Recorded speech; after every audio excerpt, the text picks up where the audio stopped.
चलिए बच्चे, corporate accounting mid semester examination 2018 paper. ठीक है। चलिए, an asset shall be classified as a current asset. तो पहली बात तो करंट एसेट किससे कहते हैं।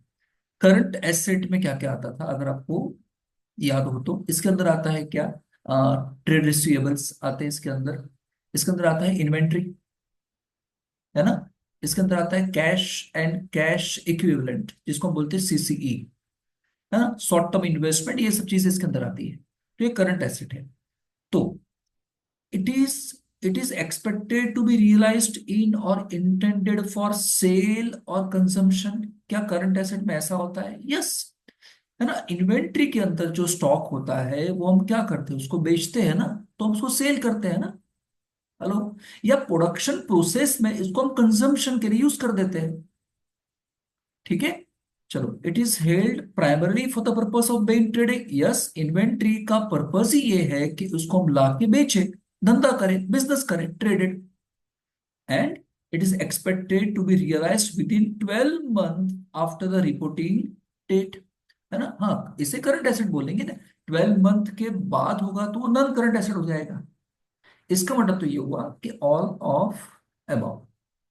चलिए next. If cost of material consumed, अच्छा ये क्या कहना चाहते हैं कि हम अगर cost of material consume find करना चाहते हैं तो हमें क्या करना पड़ेगा, opening stock of raw material लेना पड़ेगा, plus purchase of raw material लेना पड़ेगा, प्लस कोई परचेज के एक्सपेंसेस हुए हैं रॉ मटेरियल को खरीदने के लिए, वो लेना पड़ेगा। माइनस करोगे तुम क्या, closing stock of raw material, minus कर दोगे purchase return of raw material. याद रखना यहाँ पे मटेरियल, रॉ मटेरियल की आइटम्स ही आएगी। बताओ, कॉस्ट ऑफ मटेरियल कंज्यूम्ड दे दिया है, मतलब ये आपको दे दिया है 80,700।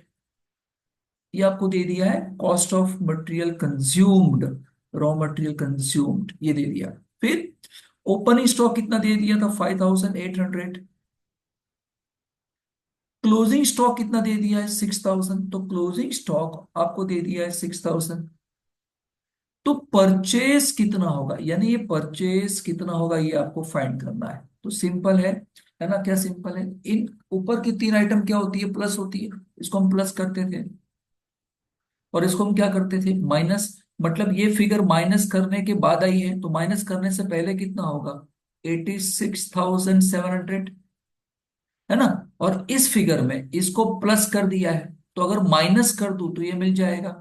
तो 80,600 में से अगर मैं माइनस कर देता हूं 5,800, दैट कम्स टू 74,800। 74,000 कहाँ है भाई, सही किया ना। यहाँ मैंने प्लस कर दिया तो 86,700। एक बार फिर से चेक करता हूँ, 86,000 फोन पे करता हूँ। 80,700 में प्लस कर दूंगा 6,000, में माइनस कर दूंगा बेटा 5,800। 80,900, यस ये आ रहा है भाई। ठीक है, ये आंसर। तो यहाँ बीच में आंसर कितना आएगा बेटा, 80,900। Next. In final accounts of a joint stock company in respect of non finance company की बात कर रहे हैं। फाइनेंस कंपनी का मतलब क्या हो गया, फॉर एग्जांपल बैंक हो गया। बैंक एक फाइनेंस कंपनी हो गई। म्यूचुअल फंड हो गए, ये फाइनेंस कंपनी होगी। तो नॉन फाइनेंस कंपनी की बात कर रहे हैं, रेवेन्यू फ्रॉम ऑपरेशन, गुड्स को बेचने से रेवेन्यू ऑपरेशन होगा, यस। रेवेन्यू फ्रॉम सर्विसेज ये भी तो हो सकता है। फॉर एग्जांपल ले लो, कोई रेस्टोरेंट है, कोई सॉरी कोई होटल चलाता है ना, वेलकम होटल चलाता है फॉर एग्जांपल। तो होटल बिजनेस में आप गुड्स भी तो बेचते हो एंड सर्विसेज भी तो बेचते हो, आप रहने के लिए रूम प्रोवाइड करते हो। तो ऐसे केसेस में आंसर आएगा both A and B. Answer is both A and B. Unpaid dividend is other current liability.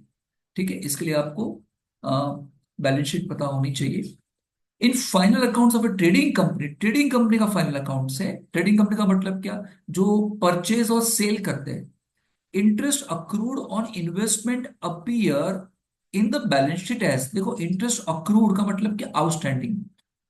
Interest मिलना अभी बाकी है, तो कहाँ जाएगा? अदर करंट एसेट में।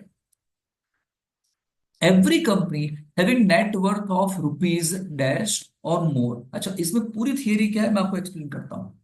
कि अगर किसी भी कंपनी का नेट वर्थ, आप लिख देना है कहीं पे साइड पे, नेट वर्थ अगर 500 करोड़ या उससे ज्यादा हो, नेट वर्थ 500 करोड़ या 500 ज्यादा हो, अगर उस किसी भी कंपनी का टर्नओवर 1000 करोड़ या 1000 करोड़ से ज्यादा हो, या किसी भी कंपनी का प्रॉफिट इज ग्रेटर और इक्वल टू 5 करोड़, तो इसमें से कोई भी कंडीशन अगर सेटिस्फाई होती है तो उस कंपनी को अपने प्रॉफिट का 2% हिस्सा कॉरपोरेट सोशल रिस्पॉन्सिबिलिटी में खर्च करना पड़ता है, यानी समाज के कल्याण के लिए खर्च करना पड़ता है। तो यहां पे कौन सा आएगा? नेटवर्थ बोला है ना आपको, नेटवर्थ तो कितना आएगा? आंसर आएगा 500 करोड़। ये भी याद रखना, टर्नओवर, प्रॉफिट, ये भी याद रखना। एंड 2% पोर्शन स्पेंड कर देना पड़ेगा सीएसआर में, है ना, प्रॉफिट का हिस्सा है, और प्रॉफिट पिछले 3 साल के प्रॉफिट का एवरेज निकालना है और फिर 2% करना है। ठीक है, चलिए। Cheques draft on hand will appear under cash and cash equivalent. Current asset में आएगा cash and cash equivalent. From the following information ascertain surplus from profit and loss to be taken to reserves and surplus. देखो, आपको question में दे दिया है profit before interest and tax. कितना profit दे दिया है? 15 लाख। 15 लाख किसी कंपनी ने प्रॉफिट कमाया है। पहले माइनस होगा बेटा इंटरेस्ट, पहले खर्चे माइनस हो गए। इंटरेस्ट कितना माइनस होगा? कंपनी ने डिबेंचर लिए देखो 12 लाख के, तो 12 लाख के 12%, तो कंपनी को 1,44,000 पे करना पड़ेगा इंटरेस्ट का। तुम इसको माइनस करोगे तो बेटा ये आ जाएगा 13,56,000 आ जाएगा। इसे हम क्या बोलेंगे? Profit before tax. फिर कंपनी इसमें से टैक्स पे करेगी। कितना टैक्स पे करना है? देखो टैक्स है 29.87, इतना टैक्स लगेगा। तो करना क्या है तुम्हें? इसके कर देना है 29.87। तो ये आएगा बेटा 40, मैंने गिन के रखा है, 405037। फिर तुम्हें क्या करना है? इसमें से माइनस कर देना है। 13,56,000 माइनस 405037, ये बेटा आया 9,50,963। इसे बोलेंगे प्रॉफिट आफ्टर टैक्स। अब इसमें से हम कंपनी क्या पे करेगी? डिविडेंड पे करेगी। पहले डिविडेंड पे करना होता है प्रेफरेंस को, याद है ना, और फिर डिविडेंड पे करना होता है इक्विटी को। प्रेफरेंस को कितना है? देखो 11%, तो 5 लाख के 11% कितना होगा? 55,000, वो डिविडेंड जाएगा। फिर इक्विटी के 6 लाख था, उस पर डिविडेंड देना है आपको, कितना बताओ? 15%, तो ये जाएगा बेटा 90, है ना। एंड एक और चीज है, डिविडेंड डिस्ट्रीब्यूशन टैक्स 20.36, है ना। वो डिविडेंड डिस्ट्रीब्यूशन टैक्स किस पे गिनेंगे? इन दोनों का टोटल करेंगे। ये कितना हो जाएगा बेटा? 1,40,000। डिविडेंड डिस्ट्रीब्यूशन टैक्स किस पे गिनेंगे? 1,45,000। ये कहां से आया? इन दोनों का टोटल। के तुम कर लोगे कितने परसेंटेज? 20.36% तुम करोगे। समझ में आया? तो ये कितना होगा बेटा? देखो गिनता हूं, एक 45 के इंटू 20.36%, 29, ये होगा बेटा 29,522। अब जो बचा है ना, अब जो बचा है वो ट्रांसफर होगा सरप्लस में। अब जो आएगा बेटा इसे क्या बोलेंगे? सरप्लस। ठीक है, तो यहां पे आंसर आना चाहिए 7,76441, ये आएगा। चेक कर लो माइनस करके। 9,50,963 माइनस 55 माइनस 90 माइनस 29,522, सही आंसर। ठीक है,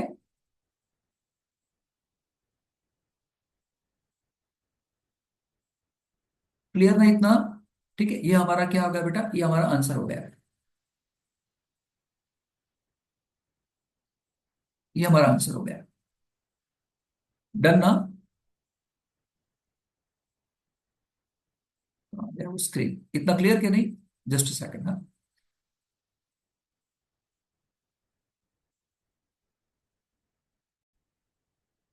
लास्ट में क्या क्वेश्चन है? Question number 9। From the following ascertain the amount to be transfer to capital reserve. Paid up equity capital on 1st April 16, 80 was 84,000 consisting of 6,000 shares of rupees 10 each। क्या बोल रहे हैं? ये हमारा अकाउंटिंग ईयर है sir. यह accounting year start, यहाँ पे अकाउंटिंग ईयर खत्म। शुरुआत में यहाँ पे इक्विटी शेयर कैपिटल कितना था? 84,000 रुपीज थे। ठीक है। कैसे आया 84,000? 6,000 शेयर्स थे। 6,000 शेयर्स पे 100 रुपए, 10 रुपए पूरे आ चुके थे, बट 60,000 था। फिर क्या था? 3,000 शेयर्स थे जिसमें 10 ईच था, 8 पेड अप था। तो 3,000 शेयर्स पे बेटा 8 रुपए ही कंपनी ने मंगवाए थे, मतलब थे कितने? 24। उस तरीके से 84,000 यहाँ पे शुरुआत में थे, यहाँ पे। चलिए ठीक है, फिर क्या हुआ? The directors made final call of 2 पर शेयर ऑन 110। यहाँ पे बीच में कंपनी ने क्या किया? 1:10 को फाइनल कॉल किया।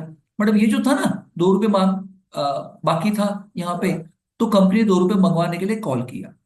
फिर क्या हुआ? A shareholder who has 400 shares could not pay the final call and his shares were duly forfeited and reissued at 8 per share as a fully paid। अब इसमें क्या हुआ? इस 3,000 जो शेयर थे ना, 3,000 शेयर में हमने क्या किया? फाइनल कॉल किया। 3,000 शेयर्स पे फाइनल कॉल किया 2 रुपए का। बट इन 3,000 शेयर्स में से एक शेयर होल्डर जिसके पास 400 शेयर थे, उसने 2 रुपए दिए नहीं, मतलब उसने 800 रुपए नहीं दिए। That is called calls in arrears. इसके शेयर हमने फोरफिट कर लिए। तो पहले पहले तो फोरफिचर की एंट्री पास करनी पड़ेगी तुमको। फोरफिचर की एंट्री आती है equity share capital to equity share forfeiture, जो बेनिफिट हुआ है वो, और जो कॉल्स था, एरियर्स था, वो हम क्रेडिट करके उसको क्लोज करेंगे। कितने शेयर थे? 400 शेयर थे, जिस पे तुम पहले 8 मांग चुके हो, 8 मिल चुके हैं, और 2 तुमने बाद में कॉल किया। मतलब कॉल तो आपने पूरा ही किया 10 का, तो 4,000 यहाँ पे आ जाएंगे। कितने मिल चुके थे आपको? है ना? 400 शेयर पे बेटा 8 रुपए मिल चुके थे। 400 शेयर पे 8 रुपए मिल चुके थे। कितने? 3200। और कितने नहीं मिल रहे थे? 800। ये फोर फीचर की एंट्री होगी।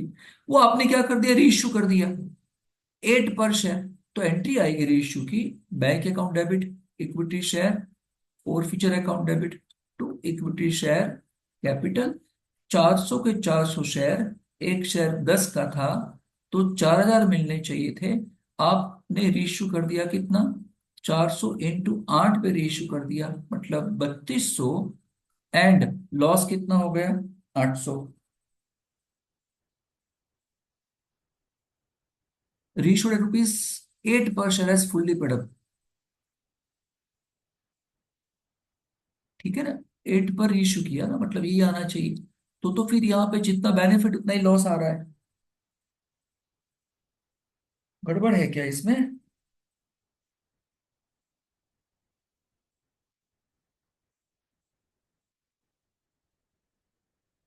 मेरे हिसाब से तो देखो ये कितना अच्छा, हाँ सॉरी सॉरी, बराबर है। क्या गड़बड़ है?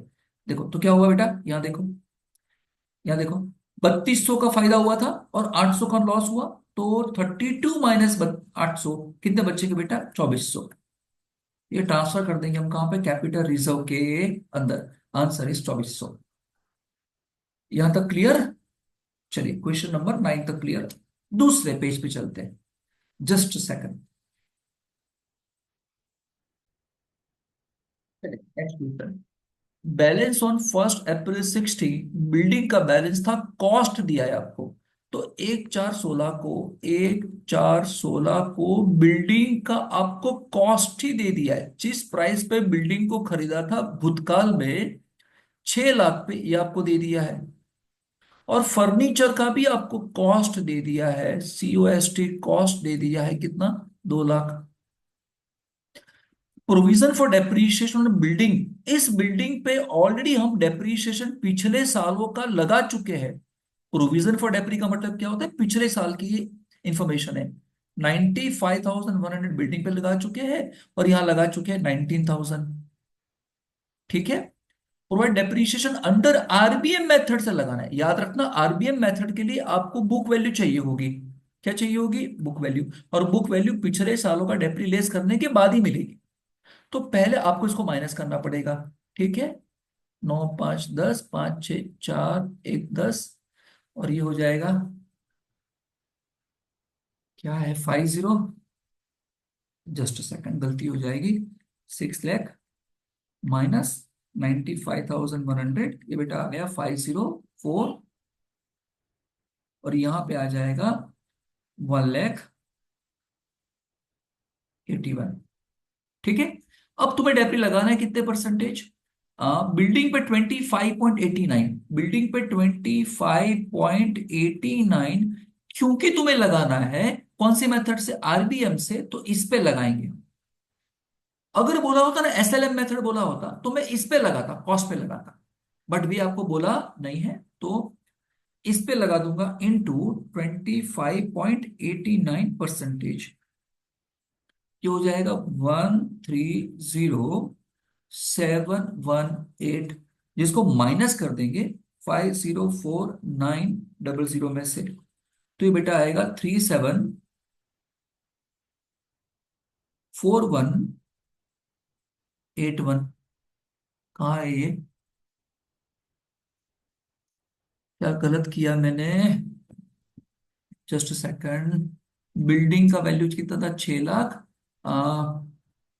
प्रोविजन फॉर डेप्री 91,500 लगा चुके हैं आप, और इसमें से माइनस कर देंगे तो कितना बाकी बचेगा? ये बराबर है। और बिल्डिंग पे 9.50 है राजा बाबू। बिल्डिंग पे कितना है?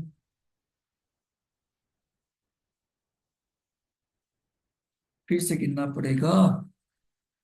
504900 इंटू 9.5%। तो बेटा ये आ जाएगा कितना? 47,965। इसको माइनस कर देना ऊपर से, 504900, तो बेटा हो जाएगा कौन सा? 456934। यस, ये आएगा 456934। ठीक है। और दूसरा आंसर ये आएगा, क्योंकि दूसरे का तो कॉमन है ही नहीं, 4 5 6 नीचे का ही है ही नहीं। उसका भी ऐसा ही कर देना। इस पे भी तुम क्या लगा देना, 25.89% लगाना इसके। ठीक है। चलिए next. During the financial year 16-17, stock of finished goods on 1st April 16 is 4,20,000 purchase. अच्छा, ये ओपनिंग स्टॉक दे दिया आपको, तो ओपनिंग स्टॉक आपको दे दिया है बेटा कितना? 4,20,000। ठीक है। चल फिर क्या होगा? परचेस कितना किया है? परचेस हम प्लस कर देंगे। हमें ढूंढना क्या है, एक minute just a second. Purchase किया है फिनिश गुड्स का कितना? 51,30,000। Stock of finish goods is 31 March का 6 लाख है।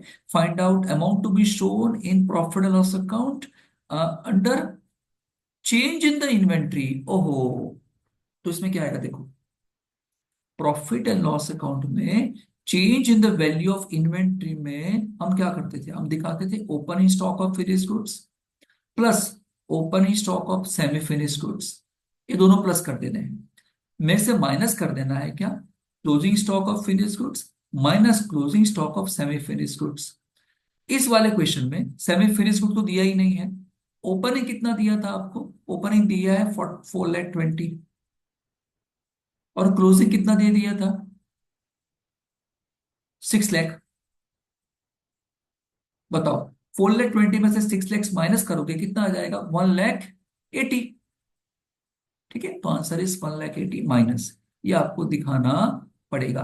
अगर सेमी फिनिश गुड्स दिया होता, वर्क इन प्रोग्रेस दिया होता, तो हम यहाँ रख देते। चलिए clear. The balance in share forfeiture account transfer to reserves and surplus. Share forfeiture reserve surplus में जाएगा, है ना। कॉल्स इन एरियर्स पर रिजर्व सरप्लस में जाएगा, अबाउट वहां से माइनस हो जाएगा arrears. Arrears of preference dividend, पिछले सालों का प्रेफरेंस डिविडेंड अगर पे करना बाकी हो तो वो कंटिंजेंट लायबिलिटी होता है। नेक्स्ट।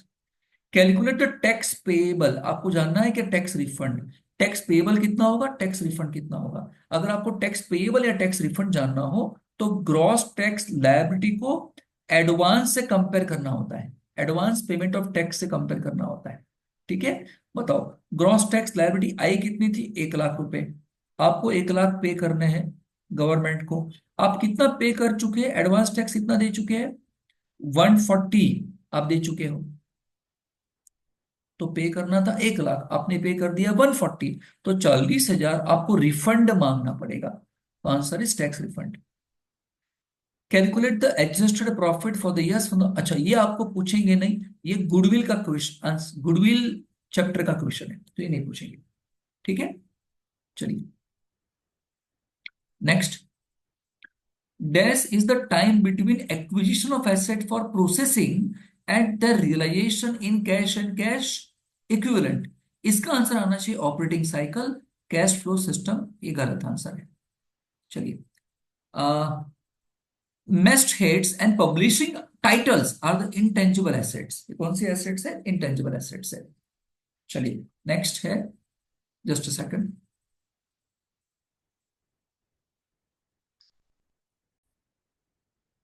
नेक्स्ट क्या है, क्वेश्चन 3 में मैच द फॉलोइंग आइटम्स।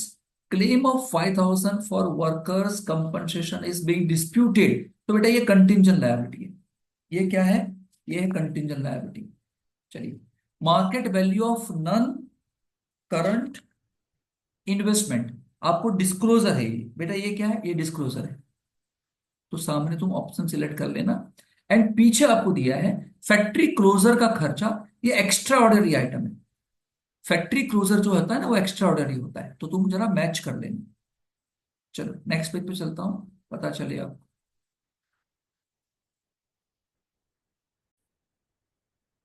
क्या था, एडवर्टाइजमेंट एक्सपेंस जो है वो अदर एक्सपेंस है ना, एडवर्टाइजमेंट एक्सपेंस क्या है बेटा, ये अदर एक्सपेंस होता है। फैक्ट्री क्लोजर क्या होता है, ये एक्स्ट्रा ऑर्डिनरी आइटम्स होती है। चलिए, मैच द फॉलोइंग।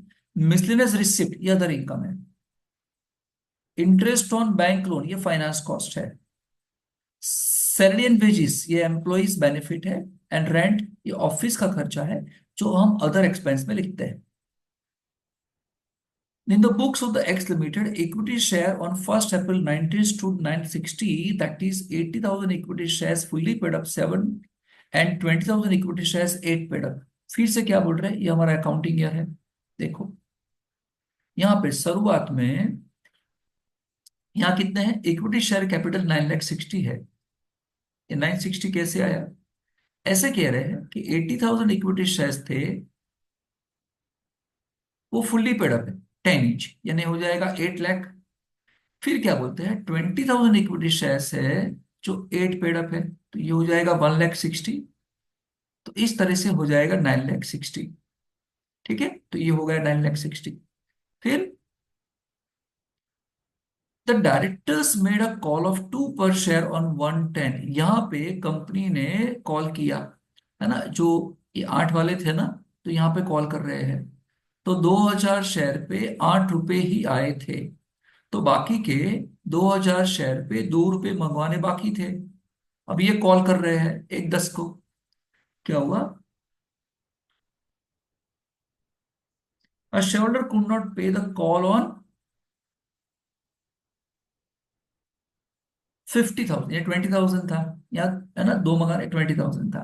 ठीक है, तो एक 5,000 शोल्डर वाला बंदा है ना, इसमें से बेटा ये तो 20,000 है ना, उसमें से क्या हुआ कि 15,000 शोल्डर ने 2 रुपए दे दिए, तो इसका तो मसला नहीं है, दे दिए तो बचे कितने, 5,000 जो शेयर थे उस पे 2 रुपए नहीं दे रहा है, इसका मतलब क्या हुआ, 10,000 क्या हो गया, कॉल्स इन एरियस, इसके शेयर फोरफिट कर लिए, फोरफिचर की एंट्री किया, equity share capital, calls in arrears, equity share forfeiture, कितने शेयर फोरफिट किए, 5,000, एक शेयर पे कितना कॉल कर दिया था, 10, 50,000, एरियस में कितना, 10,000, और जो मिल चुके हैं 50 में से 10 एरियस, तो 40,000 क्या हो गया आपको फायदा।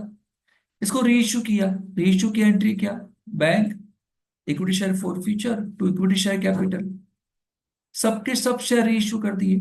एक शेयर कितने का था? 10 का। तो 50,000। रीइश्यू कितने में कर दिया?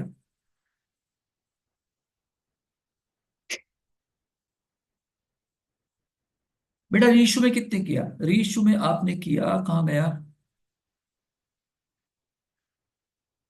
4 पर शेयर पे।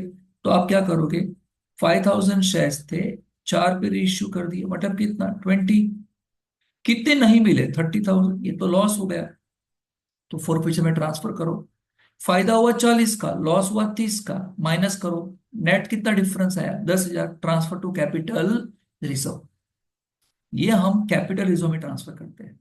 ठीक है, तो आंसर इज 10,000। नेक्स्ट है कॉस्ट ऑफ मटेरियल कंज्यूम 90। तो आपको cost of material consume find करना हो, तो open stock of raw material purchase plus करते हैं, परचेज के एक्सपेंस प्लस करते हैं, minus purchase return minus closing stock of raw material minus करते हैं। ठीक है, आपको क्या दे दिया है? कंज्यूम्ड ही, यानी कॉस्ट ऑफ मटेरियल कंज्यूम। आपको आंसर ही दे दिया है 90,000 का। ओपन स्टॉक कितना था बेटा? 5,000। फिर कहाँ गया? एंड क्लोजिंग स्टॉक कितना है? 6,000। तो आपने कितना परचेस किया होगा वो आपको जानना है। तो 90 में से 6 माइनस किए होगे, तो भी प्लस करो, ये कितना हो जाएगा? 96। और 96 में तूने 5 प्लस किए होगे, तो माइनस कर दो, तो ये कितना आ जाएगा? 91। तो the answer is 91। Calculate the tax payable का, तो टैक्स रिफंड जब भी ये जानना हो, तो आपको ग्रॉस टैक्स लायबिलिटी को कंपेयर करना होता है एडवांस पेमेंट ऑफ टैक्स से।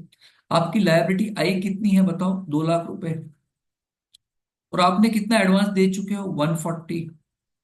तो आपको रिफंड मांगना होगा कितना? 60।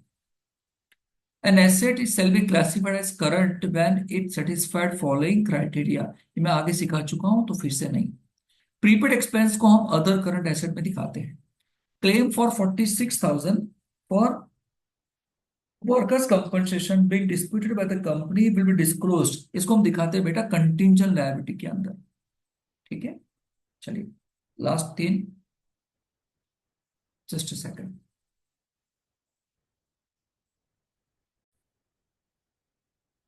लास्ट 3, एवरी कंपनी हमें नेट वर्थ ऑफ 500 करोड़, ये हम पहले बता चुका हूं मैं आपको, है ना, 500 crore. Sales of ABC limited amounting to 42,30,000 and miscellaneous income कितनी है? 54। What will be the total revenue पूछा है, तो इन दोनों को प्लस कर दो, इन दोनों को क्या कर दो? प्लस, आंसर आ जाएगा। Beta limited has an authorised capital of 5,000 equity shares of 100 each. Authority है, तो हमारी लायबिलिटी नहीं है। वाइल इशू सब्सक्राइब कितना है? 3,500 इक्विटी शेयर्स ऑफ 100 ईच। तो 3,500 शेयर इशू कर दिए हैं। एक शेयर कितने का है? 100 रुपए का। मतलब आपकी कैपिटल कितनी हो गई? 3,50,000। डायरेक्टर प्रपोज किया है following appropriation of profit for the current year. Dividend 12.5 होगा। 12.5% ऑन इक्विटी कैपिटल। तो तुम्हें इस पे डिविडेंड देना है 12.5। ठीक है, 12.5% डिविडेंड दे देना है। तो कितना आ जाएगा? 3,50,000 के 12.5%, ये बेटा आ जाएगा कितना? 15।